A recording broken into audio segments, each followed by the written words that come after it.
خداوند کے زندگی بخش کلام کی طرف رجوع کریں گے۔ ایک مرتبہ پھر ہم آج صرف 2 آیتوں کے اضافے کے ساتھ وہی حوالہ تلاوت کریں گے جو پچھلی دفعہ ہم نے پڑھا۔ پچھلی دفعہ ہم نے 14 آیات تک یہ حوالہ پڑھا تھا، لیکن آج ہم اس میں 15ویں اور 16ویں آیت بھی شامل کریں گے۔ سو اٹ مینس پورا باب پڑھیں گے، پیدائش کی کتاب 16واں باب اور اس کا پورا باب، یہ پہلی سے 16ویں آیت تک۔ Genesis chapter 16 verses 1 to 16 means the whole chapter۔ اور اس باب کو ہمارے لیے تلاوت کریں گی مسز ارم عمران صاحبہ۔ آئیے ہم خداوند کے پاک کلام کو سنیں۔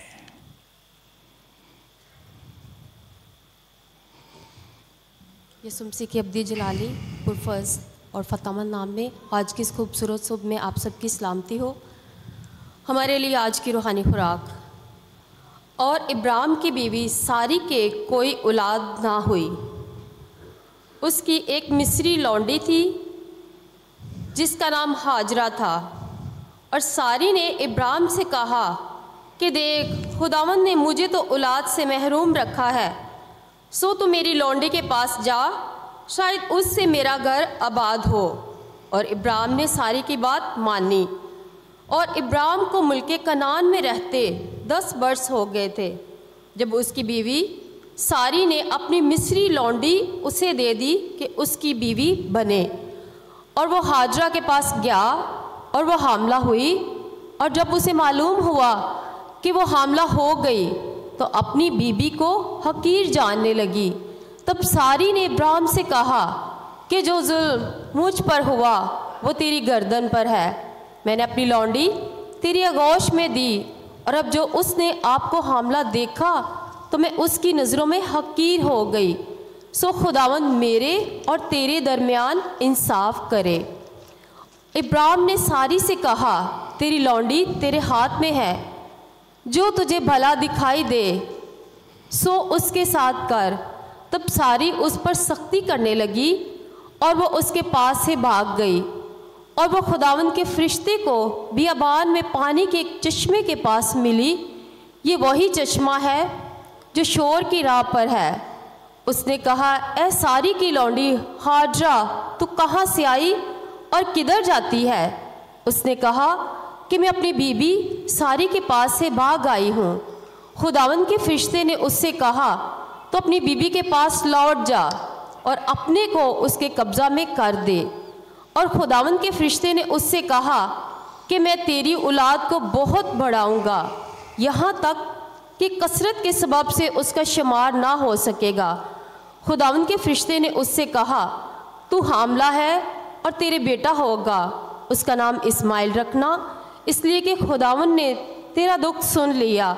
وہ گوہر کی طرح آزاد مرد ہوگا، اس کا ہاتھ سب کے خلاف اور سب کے ہاتھ اس کے خلاف ہوں گے، اور وہ اپنے بھائیوں کے سامنے بسا رہے گا۔ اور ہاجرہ نے خداوند کا جس نے اس سے باتیں کی اتائل روئی نام رکھا، یعنی اے خدا تو بصیر ہے، کیونکہ اس نے کہا میں نے یہاں بھی اپنے دیکھنے والے کو جاتے ہوئے دیکھا۔ اسی سبب سے اس کنویں کا نام ویریل روئی پڑ گیا، اور وہ قادس اور یرد کے درمیان ہے۔ اور ابراہیم سے ہاجرہ کے ایک بیٹا ہوا، اور ابراہیم نے اپنے اس بیٹے کا نام جو ہاجرہ سے پیدا ہوا اسماعیل رکھا۔ اور جب ابراہیم سے ہاجرہ کے اسماعیل پیدا ہوا تب ابراہیم 85 برس کا تھا۔ خداوند کے پاک کلام کے پڑھے اور سنے جانے پر اس کی خاص رحمت اور برکت ہو، آمین۔ پچھلے اتوار بھی ہم نے اسی باب پر نظر کی تھی، اور میں نے اس میں سے ایک خاص بات کو آپ کے سامنے رکھا تھا۔ اور وہ تھا جو ابراہیم نے اور سارہ نے جب ہاجرہ کو گھر سے نکالا، اور جب وہ تنہا بیابانوں میں گھوم رہی تھی، پھر رہی تھی، خیال یہ تھا کہ وہ بالکل تنہا ہے۔ اس نے اپنے مصری دیوتاؤں کو پکارا ہوگا، کوئی اس کی مدد کے لیے نہ آیا۔ تصور کیجئے ایک خاتون جو پریگننٹ ہے، بیابانوں میں پھر رہی ہے، اپنے دیوی دیوتاؤں کو پکار رہی ہے، کوئی اس کی آواز سننے کے لیے نہیں ہے۔ وہ مایوس ہو چکی ہے کہ اچانک وہ خدا جس کو اس کے مالک ابراہیم اور سارہ جس کی پرستش کرتے تھے، جس کے لیے قربانیاں چڑھاتے تھے، اچانک اس کا فرشتہ اس کے پاس آ کھڑا ہوا۔ اس نے سارہ ہاجرہ کے ساتھ بات چیت کی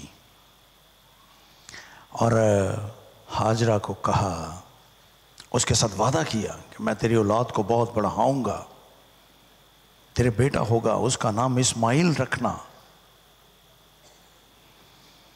اور یہ بھی کہا کہ خداوند نے تیرا دکھ سن لیا۔ پھر یہ بھی کہا کہ تو واپس لوٹ جا اور اپنے آپ کو اپنے مالک آقا یعنی ابراہیم اور سارہ کے سپرد کر دے۔ ہاجرہ نے خداوند کا نام رکھا آتائیل روئی کہ اے خداوند تو بصیر ہے، دیکھنے والا خدا ہے، کیونکہ خدا نے اس کے دکھ کو دیکھا تھا۔ اور اس نام کی نسبت سے اس متن پر غور کیا کہ خدا بصیر ہے۔ آج میں اس کہانی کو یا اس چیپٹر کو، اس متن کو ایک فرق پرسپیکٹو کے ساتھ، ایک فرق پہلو کے ساتھ آج صبح آپ کے ساتھ رکھنا چاہتا ہوں، اور میں چاہتا ہوں کہ اس پہلو کو دیکھ کر بھی ہم اپنی زندگی کے لیے رہنمائی حاصل کر سکیں۔ ہم نے دیکھا کہ خدا ہماری مصیبتوں میں ہمیں دیکھتا ہے، ہم نے سیکھ لیا پچھلے اتوار۔ آج ہم اس میں سے کچھ اور سیکھنے کی کوشش کریں گے۔ میں 3 باتیں ایک مرتبہ پھر اس ٹیکسٹ میں سے آپ کے سامنے رکھوں گا۔ پہلی بات کہ ساری مشکل کی وجہ کیا تھی؟ جو کچھ ہوا کہ ہاجرہ کو گھر چھوڑنا پڑا، سارہ ناراض ہو گئی، ابراہیم نے اپنے آپ کو ان تمام واقعات سے الگ کر لیا، کیا وجہ تھی؟ کیوں یہ سب کچھ ہوا؟ ہم ان وجوہات کو اس کلچر میں سے جس میں ابراہیم اور سارہ رہتے تھے اور بائبل میں سے دیکھنے کی کوشش کرتے ہیں کہ کیا وجوہات تھیں، کیوں ہاجرہ کے ساتھ یہ سب کچھ پیش آیا، اور پھر ان وجوہات کی روشنی میں ہم اپنی زندگی کا جائزہ بھی لیں گے ساتھ ساتھ۔ میری دانش میں انہوں نے ایک ایسا راستہ اختیار کرنے کی کوشش کی جو ان کی نظر میں آسان لگتا تھا ان کو۔ خداوند کئی برسوں سے ان کے ساتھ وعدہ کر رہا تھا کہ وہ ان کی اولاد کو بڑھائے گا۔ ابراہیم کو خدا نے بار بار یہ وعدہ، کم از کم 3 مرتبہ خدا نے اس کے ساتھ یہ وعدہ کیا، اور تینوں مرتبہ ایک فرق انداز سے خدا نے اس کے ساتھ یہ وعدہ کیا، لیکن اب تک کوئی اولاد نہ تھی۔ اس لیے میری دانست میں انہوں نے اس خواہش کو پورا کرنے کے لیے اپنے پاس سے ایک طریقہ ایجاد کر لیا۔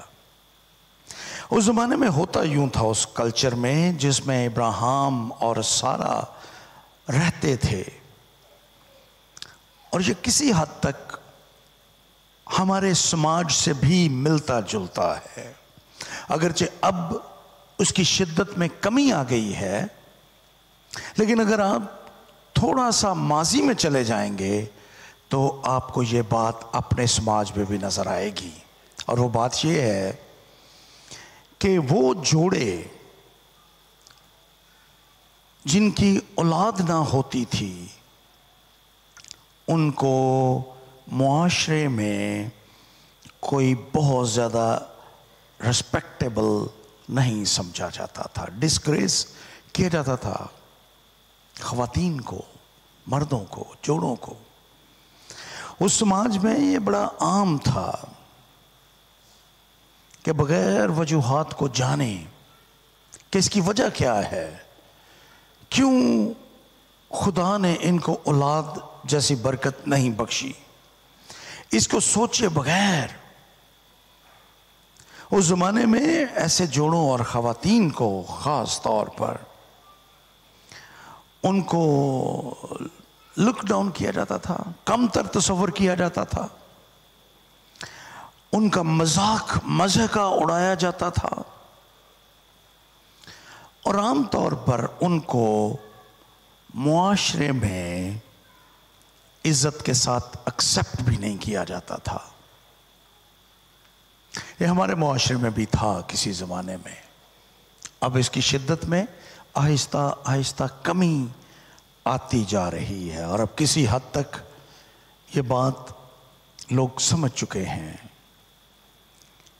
کہ یہ ہمارے ہاتھ میں نہیں ہے۔ اولاد کلام میں لکھا ہے کہ بچے خداوند کی طرف سے میراث کے طور پر ہمیں ملتے ہیں۔ Basically, the Lord is the source of our children. It's a gift. It's inheritance.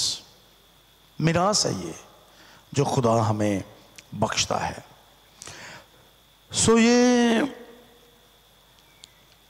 ابراہیم اور سارہ کے لیے بھی یہ ایک بہت بڑی مشکل تھی کہ خدا نے وعدے تو کیے ہیں لیکن ابھی تک کوئی اولاد دی نہیں ہے، کوئی بچہ نہیں ہے۔ They both were childless. This was a childless couple. ان کے پاس سب کچھ ہے، دولت ہے، حشمت ہے، شہرت ہے، لیکن اولاد نہیں تھی۔ سو انہوں نے اولاد کو حاصل کرنے کے لیے اپنی مرضی سے ایک طریقہ ایجاد کر لیا۔ اس ساری مشکل کا پہلی وجہ میری دانش میں یہ ہے، انہوں نے سوچا کہ اس زمانے میں یہ بھی بڑی عام سی چیز تھی کہ غلام اور لونڈیاں ہوتی تھیں، اور آپ بائبل کے سماج میں، پرانے عہد نامے کے سماج میں آپ اس بات کو دیکھتے ہیں کہ کس طرح سے مرد اپنی بیویوں کی لونڈیوں سے بھی اولاد پیدا کرتے تھے، اور اس کی ایک زبردست مثال آپ یعقوب کی زندگی میں بھی دیکھ سکتے ہیں۔ اس کی بیویاں، 2 بیویاں تھیں، اور دونوں کی لونڈیوں سے بھی اس کے بچے پیدا ہوئے۔ سو جو 12 بیٹے تھے یعقوب کے، وہ محض اس کی 2 بیویوں سے نہ ہوئے بلکہ ان کی لونڈیوں سے بھی ہوئے، لیکن خدا نے ان کو شمار کیا خاندان میں۔ اب ہوتا یوں تھا کہ اگر کوئی خاتون بے اولاد ہوتی تھی اور اس کا خاوند اس کی لونڈی سے اولاد حاصل کرتا تھا تو پہلے بچے کو ہمیشہ جو بیوی ہوتی تھی اصل، اس کا بیٹا یا بیٹی تصور کیا جاتا تھا، وہ اس کے کھاتے میں چلی جاتی تھی اولاد پہلی۔ اس لیے انہوں نے یہ سمجھا کہ وہ اس طرح سے اولاد حاصل کریں گے اور پھر سارا بے اولاد نہیں کہلائے گی، پھر وہ بچوں والی کہلائے گی، اگرچہ وہ بچہ اس نے اپنی لونڈی کے وسیلے سے حاصل کیا ہو، لیکن چونکہ اس میں اس کے خاوند کا بیج ہوگا، لہو ہوگا، خون ہوگا، اس لیے وہ اس کا بچہ کہلائے گا اور وہ بچوں والی بن جائے گی۔ اور معاشرے میں، سماج میں جو اس کو رد کیا جا رہا تھا، وہ اس الزام سے آزاد ہو جائے گی۔ یہ ایک پہلی وجہ تھی جو انہوں نے، جس کے لیے انہوں نے ہاجرہ کا انتخاب کیا۔ ابراہیم اور سارہ اپنے سماج کے ان رسم و رواج سے واقف تھے، انہوں نے اپنے زمانے کے ان روایات کا استعمال کیا، اپنے زمانے کے قوانین کے مطابق انہوں نے اس ڈیزائر کو، اس خواہش کو جو ان کے دل میں کئی برسوں سے پنپ رہی تھی، اس کو پورا کیا۔ 86 برس عمر ہو چکی تھی ابراہیم کی، اور سارہ 76 برس کی ہو چکی تھی۔ انہوں نے سوچا کہ اس عمر میں اور تو کوئی طریقہ نہیں ہے، خدا تو بس وعدہ کیے جا رہا ہے، ہم تو آہستہ آہستہ بوڑھے ہوتے جا رہے ہیں، امیدیں مٹتی جا رہی ہیں، تو کیوں نہ اس قانون، اس رواج سے فائدہ اٹھایا جائے اور ہم بچوں والے کہلائیں۔ انہوں نے اپنی خواہش کو پورا کرنے کے لیے یہ طریقہ اختیار کیا۔ لیکن آج صبح میں آپ کے ساتھ اس بات کو رکھنا چاہتا ہوں، ہماری زندگی میں بے شمار خواہشات ہوتی ہیں، لا تعداد خیالات، خواہشات ہمارے دل میں جنم لیتی ہیں۔ خدا نے ہم میں سے ہر ایک کو ایماندار ہونے کے لیے چنا ہے، اور ہر ایک کے لیے خدا کا ایک مقصد ہے، لیکن ہمارے دل میں اس کے خواہش پیدا ہوتی ہے، ہم اپنے آپ کو کسی بڑے مقام پر دیکھنا چاہتے ہیں، ہم اپنے آپ کو ایک با اختیار شخص کے طور پر دیکھنا چاہتے ہیں۔ یا خواتین اپنے بارے میں سوچ لیں کیا کیا خواہشات ہمارے دل میں مچلتی ہیں۔ لیکن آج صبح میں آپ کے ساتھ یہ بات رکھنا چاہتا ہوں کہ خدا کے فرزندوں کے لیے it's a lower standard کہ وہ اس دنیا کے مطابق چلیں اور اپنی خواہشات کو پورا کر لیں۔ ہمارے سامنے بہت سے طریقے ہیں اس دنیا میں، اور ہم اکثر، میں جب لوگوں کے ساتھ بات کرتا ہوں تو لوگ ایک ہی مثال زیادہ تر دیتے ہیں۔ جب کسی کو کوئی غلطی بتائی جائے، آپ نے یہ غلطی کی، وہ کہتے ہیں فلاں بھی تو یہی غلطی کر رہا ہے، فلاں نے بھی تو یہی غلطی کی، فلاں بھی تو یہی کر رہا ہے۔ وہ غلطی نہیں کہتے کہ فلانا بھی تو یہی کر رہا ہے، فلاں بھی تو یہی کر رہا ہے، اور اگر میں نے کر لیا تو میں نے کیا برا کیا؟ اگر میں نے اپنی خواہش کو پورا کرنے کے لیے یہ کام کر لیا تو میں نے کیا برا کیا؟ اپنے بارے میں سوچئے۔ This is a low standard of God's children۔ آپ خدا کے فرزند ہیں، آپ عام لوگ نہیں ہیں۔ You are the sons and daughters of the Lord۔ Your God is your heavenly Father۔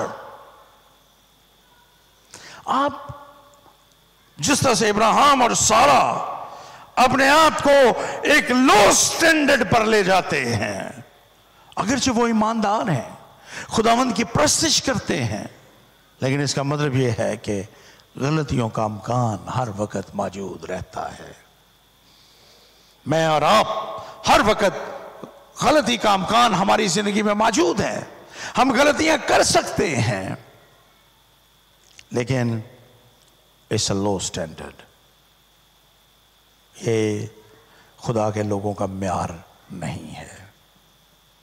آپ اپنی خواہشات ہیں ان کو ضرور پورا کیجئے، لیکن خداوند کا انتظار کیجئے. یوسیہ کی کتاب میں لکھا ہے کہ خداوند کا انتظار کرنے والے زور عصر نوجوان ہوں گے.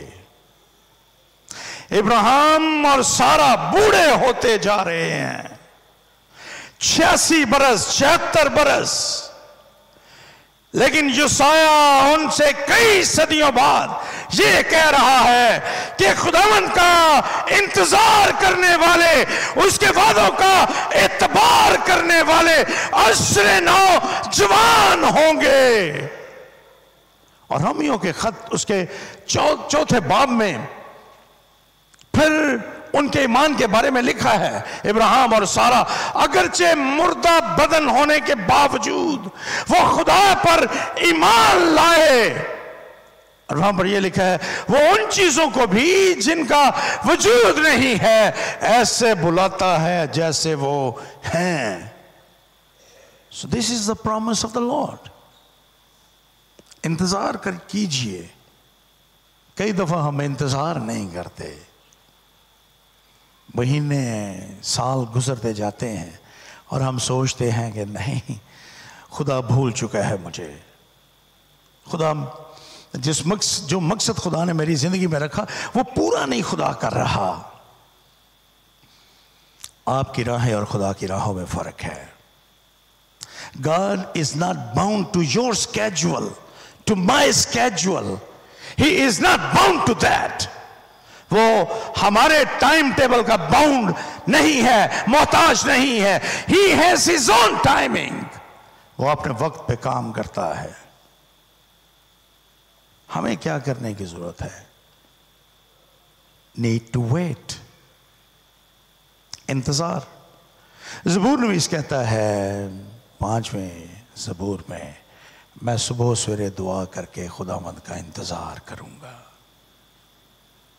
Wait until God fulfill his promises in your life. It may take few months, few weeks, few days, few years, but finally he will fulfill. آپ کی خواہشات کو بھی پورا کرے گا اور ہر اس چیز کو جو آپ چاہتے ہیں یا آپ نے خداوند کے سامنے رکھی ہے اس کو خدا اپنے وقت پر ضرور پورا کرے گا.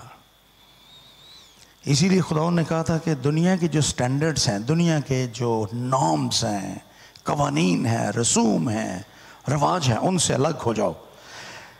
2 کرنتھیوں 6 باب 17ویں آیت میں لکھا ہے، اس واسطے خداوند فرماتا ہے کہ ان میں سے نکل کر الگ رہو.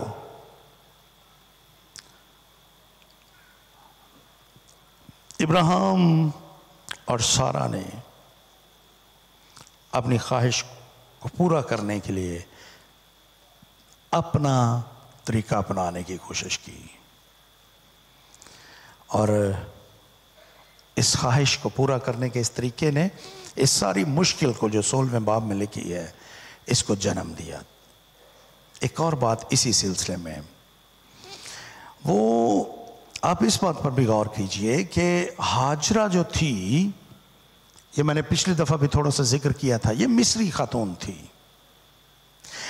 ابراہیم اور سارا، پیدائش کی کتاب اس کے 12ویں باب کے 10ویں سے 20ویں آیت میں یہ بیان ہے کہ وہ مصر کو چلے گئے تھے قحط کے دنوں میں، اور انہوں نے وہاں جا کر بسیرا کر لیا. خدا کو یہ بات ہرگز پسند نہ تھی، لیکن وہ وہاں پر چلے گئے، اور جب وہ وہاں سے واپس آئے تو کلام میں یہ لکھا ہے کہ وہ وہاں سے لونڈیاں اور غلام بھی اپنے ساتھ لے آئے مصر سے. سو ہاجرہ بھی اسی وقت غالباً جب وہ مصر سے واپس کنعان کو لوٹے ان کے ساتھ آ گئی، اور وہ اب تک ان کے ساتھ ہے. اور یہ بات ہمیں سکھاتی ہے. آپ جانتے ہیں میں نے اس وقت پیغام میں یہ کہا تھا کہ مصر نشیب ہے، دنیا ہے جہاں پہ ابراہیم چلا گیا تھا، اور جب وہاں سے یہ لونڈی ان کے ساتھ آئی تو پھر ان کے لیے پرابلمز پیدا ہوئیں۔ غلطیوں کے خط اس کے 6 باب اور اس کی 7ویں اور 8ویں آیت میں لکھا ہے کہ جو کچھ ہم بوتے ہیں وہی کاٹیں گے۔ سو جو کچھ انہوں نے بویا وہی وہ کاٹ رہے تھے۔ یہ مصری خاتون ان کے ساتھ تھی۔ ایک اور بات میں آپ سے کہنا چاہتا ہوں وجوہات کے سلسلے میں، اور وہ یہ ہے کہ انہوں نے خدا کے وعدوں پر شک کیا۔ بار بار خدا ان کے ساتھ وعدے کر رہا تھا، اور آخری بار خدا نے پیدائش کی کتاب 15ویں باب اور اس کی پہلی 6 آیات میں ان کے ساتھ وعدہ کیا تھا کہ وہ اگر آسمان کے ستاروں کو گن سکے تو گن لے، وہ اس کو اس قدر بڑھائے گا۔ لیکن کیا ہوا؟ تھوڑے ہی عرصے کے بعد 16ویں باب میں ہم دیکھتے ہیں کہ سارا ابراہیم کو کہتی ہے کہ پتہ نہیں خدا یہ وعدے پورے کرے گا کہ نہیں، پتہ نہیں خدا نے میرے ساتھ وعدہ کیا ہے کہ نہیں، سو تو ہاجرہ کو لے لے اور اس سے اولاد پیدا کر۔ سو میرے نزدیک انہوں نے خدا کے وعدے پہ شک کیا، لیکن خدا اپنے وعدوں میں سچا خدا ہے۔ وہ جو وعدے ہمارے ساتھ کرتا ہے وہ ان کو ہمیشہ پورا کرتا ہے۔ خدا اپنے وعدوں کو ہمیشہ پورا کرتا ہے، وہ کبھی بھی جھوٹ نہیں بولتا۔ عبرانیوں 6 باب اور اس کی 18ویں آیت میں لکھا ہے 2 بے تبدیل چیزوں کے باعث جن کے بارے میں خدا کا جھوٹ بولنا ممکن نہیں، ہماری پختہ طور سے دل جمعی ہو جائے۔ خدا جھوٹ نہیں بولتا، خدا ہرگز جھوٹ نہیں بولتا۔ پھر رومیو 4 باب اور اس کی 21ویں آیت پڑھیے، اور اس کو کامل اعتقاد ہوا کہ جو کچھ اس نے وعدہ کیا ہے وہ اسے پورا کرنے پر قادر ہے، اسی سبب سے یہ اس کے لیے راست بازی گنا گیا۔ خدا اپنے وعدوں کو ہر صورت میں پورا کرتا ہے، اور خدا کبھی جھوٹ نہیں بولتا۔ خدا اپنے وعدوں میں سچا خدا ہے۔ خداوند کے پاک کلام میں زبور 119واں اور اس کی ورس 89 وہاں پر لکھا ہے، اے خداوند تیرا کلام آسمان پر اب تک قائم ہے۔ خدا اپنے وعدوں میں جھوٹ نہیں بولتا، لیکن جو کچھ انہوں نے کیا انہوں نے شک کیا خداوند کے کاموں میں۔ اب اندازہ کیجئے کہ جب آدم اور حوا نے گناہ کیا، خدا کو اسی وقت پتا تھا کہ ان کو نجات دہندہ کی ضرورت ہے، لیکن وہ نجات دہندہ ہزاروں برس بعد پیدا ہوا، اور غلطیوں کے خط کا مصنف 4 باب اور اس کی 4 آیت میں کہتا ہے جب وقت پورا ہو گیا، جب خدا کی ٹائمنگ، خدا کا وقت ہوا، اس وقت خدا نے اپنے وعدے کو پورا کیا۔ خدا شک نہیں چاہتا۔ ہزاروں برس لگ گئے لیکن خدا نے نجات دہندہ کو ضرور دنیا میں بھیجا۔ سو اپنی زندگی میں آپ جو خدا نے آپ کے ساتھ وعدے کیے ہیں ان پہ شک نہ کیجئے، خداوند ایک دن ضرور ان وعدوں کو میری اور آپ کی زندگی میں پورا کرے گا، اس پہ شک نہ کیجئے۔ میں دوسری بڑی بات، پہلے ہم نے اس پر غور کیا کہ وجوہات کیا تھیں اس ساری مشکل کی۔ اب دوسری بات میں آپ کے ساتھ پیش کرنا چاہتا ہوں کہ یہ واقعہ تو ہو گیا، اس میں 3 کردار ہیں، ابراہیم، سارہ اور ہاجرہ۔ یہ 3 لوگ اس ساری کہانی کے میجر کریکٹرز ہیں اس سارے واقعے کے، اور یہ تینوں فرق انداز میں یہ جو مشکل جو سچویشن بن گئی اس پر ری ایکٹ کرتے ہیں، رد عمل دیتے ہیں۔ آئیے ان تینوں کے رد عمل کو بھی دیکھیں کہ یہ کیا کرتے ہیں۔ سب سے پہلے ہم ابراہیم کے رد عمل پر غور کرتے ہیں. اب ابراہیم کا یہاں پر بیان پڑھیں. جب سارہ نے ابراہیم سے کہا کہ جو ظلم مجھ پر ہوا، تو ابراہیم نے سارہ سے کہا تیری لونڈی تیرے ہاتھ میں ہے، جو تجھے بھلا دکھائی دے سو اس کے ساتھ کر.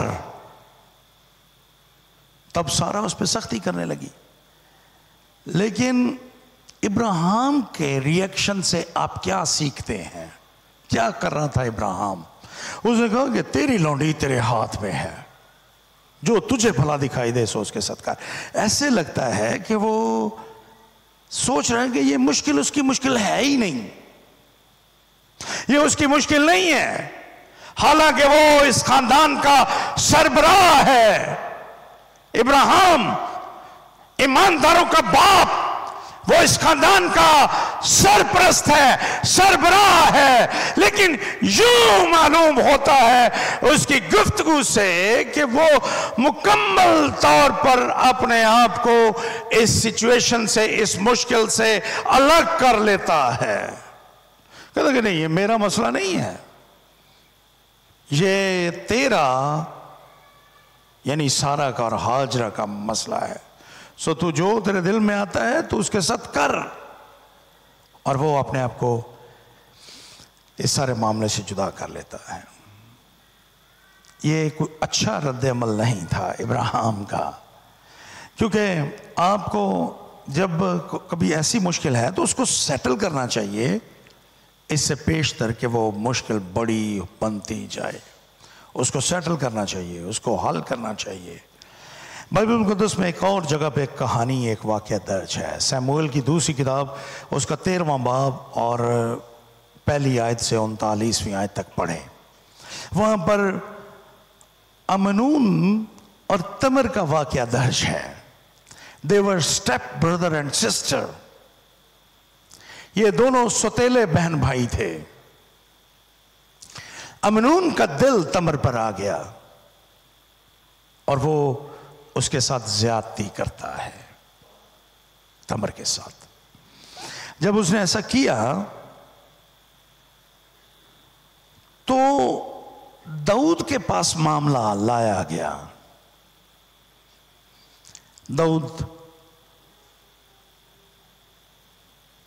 اس مسئلے کا کوئی حل نہیں کرتا، وہ اس کو ایسے ہی رہنے دیتا ہے. اور آپ کو پتا ہے کہ بعد ازاں کیا ہوا؟ ابیسلوم نے جو تمر کا حقیقی بھائی تھا امنون کو قتل کر دیا.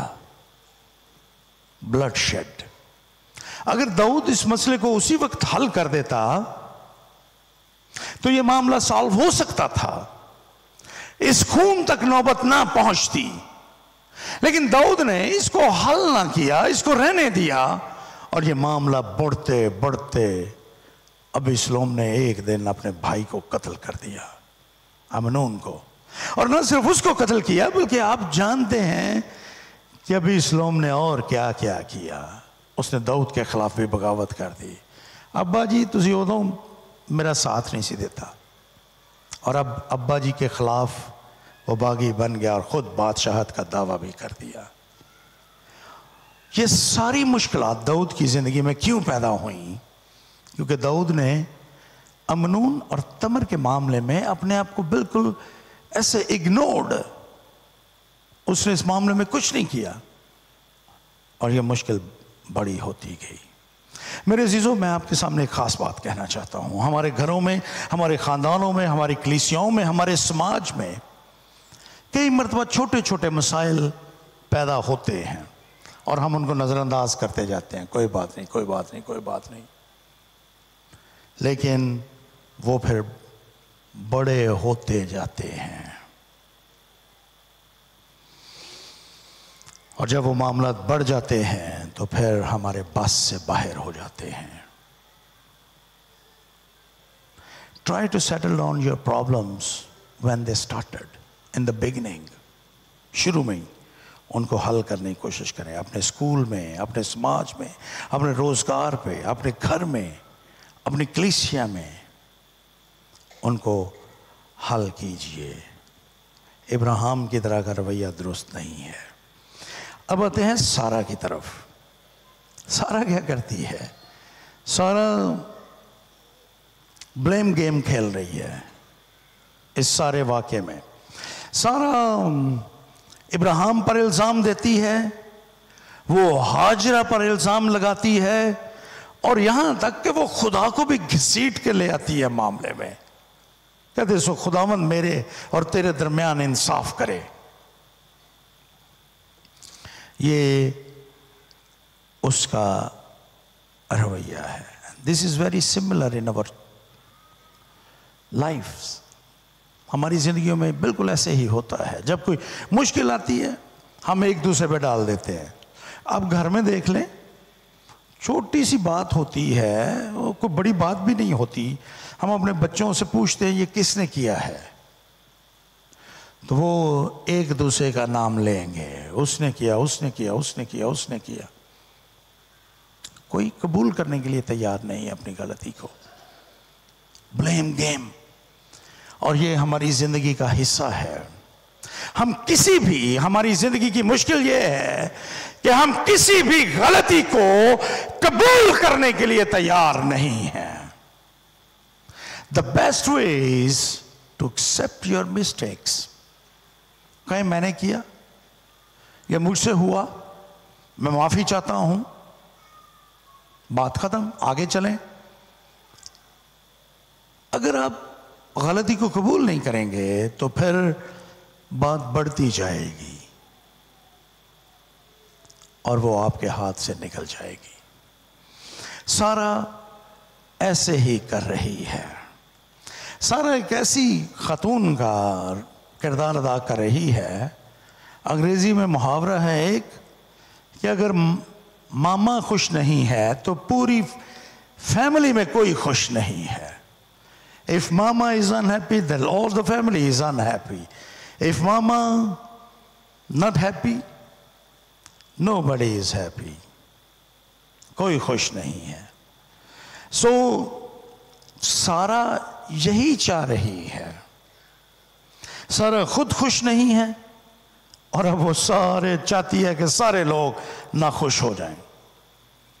لیکن یہ طریقہ درست نہیں ہے۔ خدا نے جو طریقہ ہمیں نیو ٹیسٹمنٹ میں سکھایا، دیٹ از لو، محبت کے ساتھ۔ غلطیوں 5واں باب 22ویں اور 23ویں آیت، پہلا کرنتھیوں 13واں باب 4 اور 8ویں آیت پڑھیے۔ This is the Christ-like solution of the problems. How to resolve your problems، محبت کے ساتھ۔ اور اب ایک اور جو کردار ہے اس کے بارے میں بھی بات کرتے ہیں، اور وہ ہے ہاجرہ۔ ہاجرہ اس سارے معاملے میں وہ لا تعلق ہے۔ جو کچھ اس پہ ہو رہا ہے وہ بھاگ گئی ہے اچانک، اسے کسی کو بتایا نہیں، کسی سے بات نہیں کی، ابراہیم سے بات نہیں کی، اور جب سارہ اس پہ سختی کرنے لگی تو وہ وہاں سے بھاگ گئی۔ وہ اس معاملے کو حل کرنا ہی نہیں چاہ رہی وہاں پر۔ وہ ابراہیم سے بات نہیں کر رہی، وہ سارہ سے بات نہیں کر رہی۔ She just ran away، بھاگ گئی وہاں سے۔ اور اب وہ اس مشکل میں ہے، اور وہ بیابان میں ہے۔ لیکن آپ نے دیکھا کہ خدا اس کو کیا کہتا ہے، مشکلات سے بھاگنا یہ تو حل نہیں ہے۔ اگر مشکلات ہیں تو پھر کھڑے ہوں، ان کو فیس کریں چیلنجز کو، دیٹس اٹ۔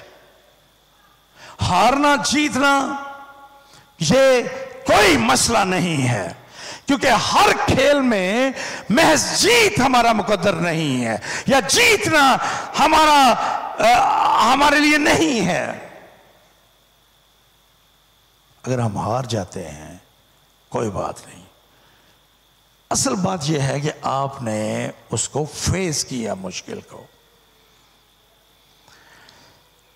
ہاجرہ بھاگ جاتی ہے، خدا نے اس کو ایک ہی بات کہی تھی۔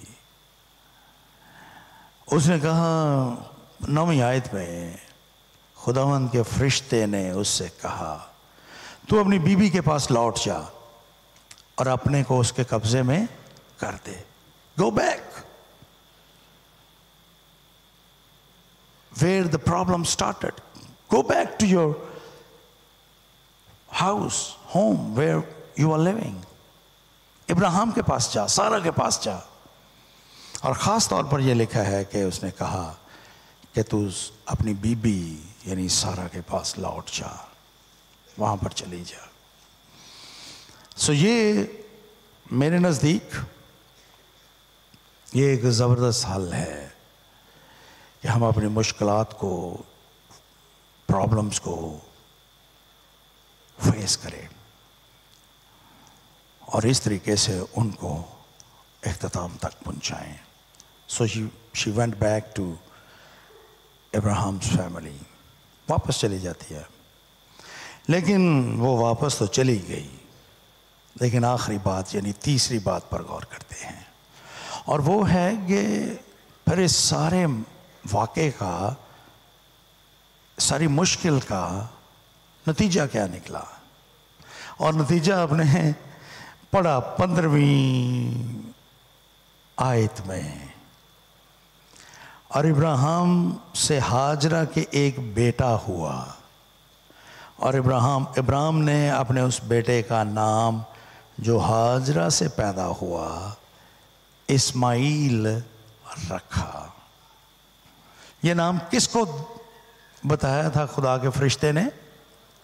ابراہیم کو نہیں, ہاجرہ کو بتایا تھا کہ میں تیرے بیٹا ہوگا. خداوند کے فرشتے 11ویں آیت پڑھیں, اور خداوند کے فرشتے نے اس سے کہا تو حاملہ ہے اور تیرے بیٹا ہوگا, اس کا نام اسماعیل رکھنا.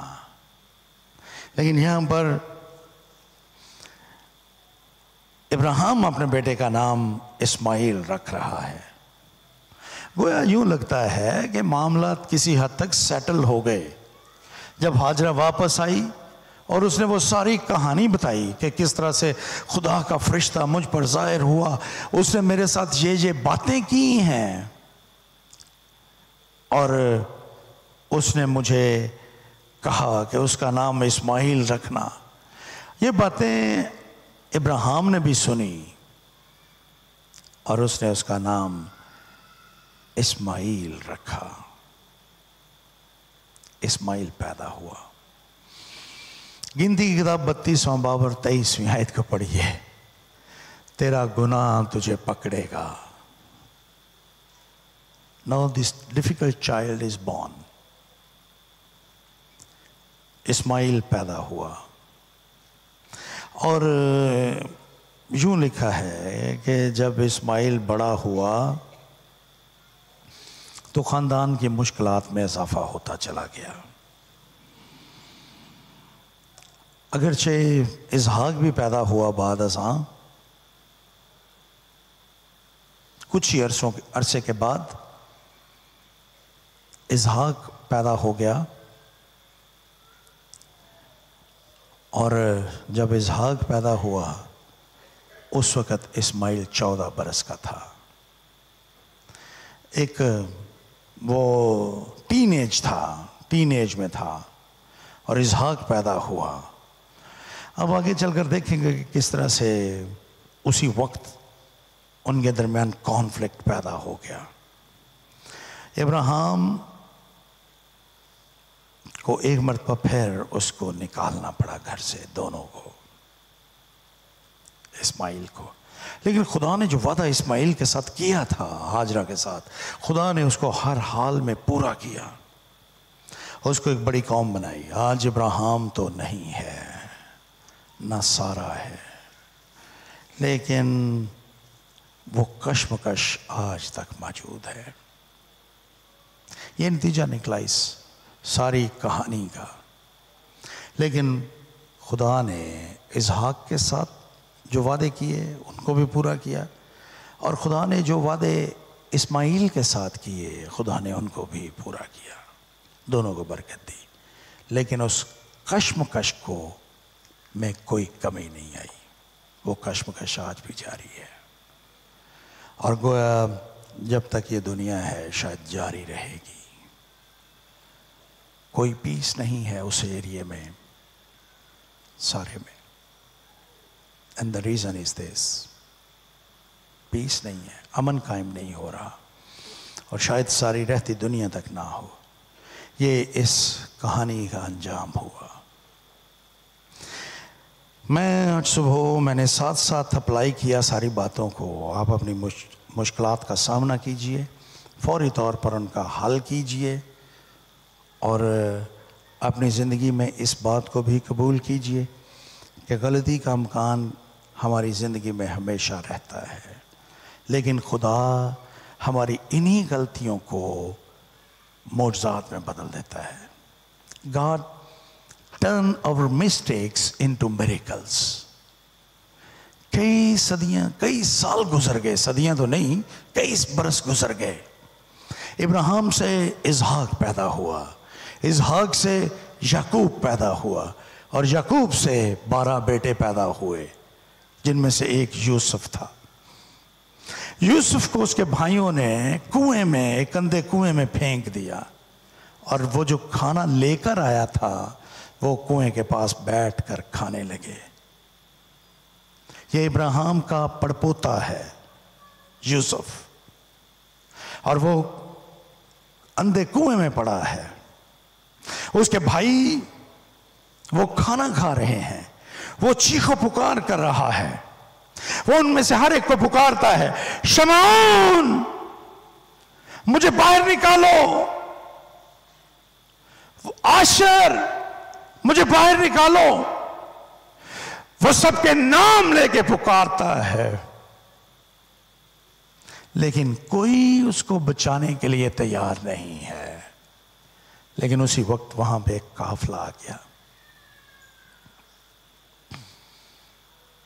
اور انہوں نے اپنے بھائی کو کنویں سے نکالا اور ان کے ہاتھوں بیچ دیا. And they took him to Egypt. وہ اس کو مصر لے گئے, جہاں پہ وہ پہلے غلام رہا اور پھر اس ملک کا حاکم بن گیا. اور آپ کو پتہ ہے کہ وہ قافلہ کون سے تاجروں کا تھا؟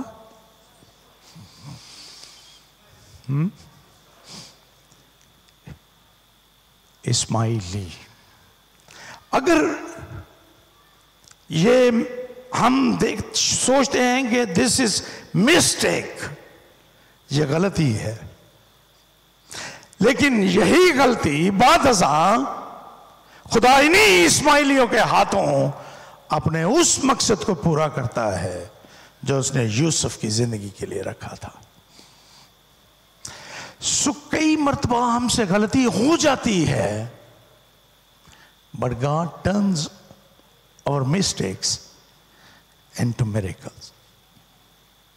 آئیے اپنے سروں کو جھکائیں اور دعا کریں.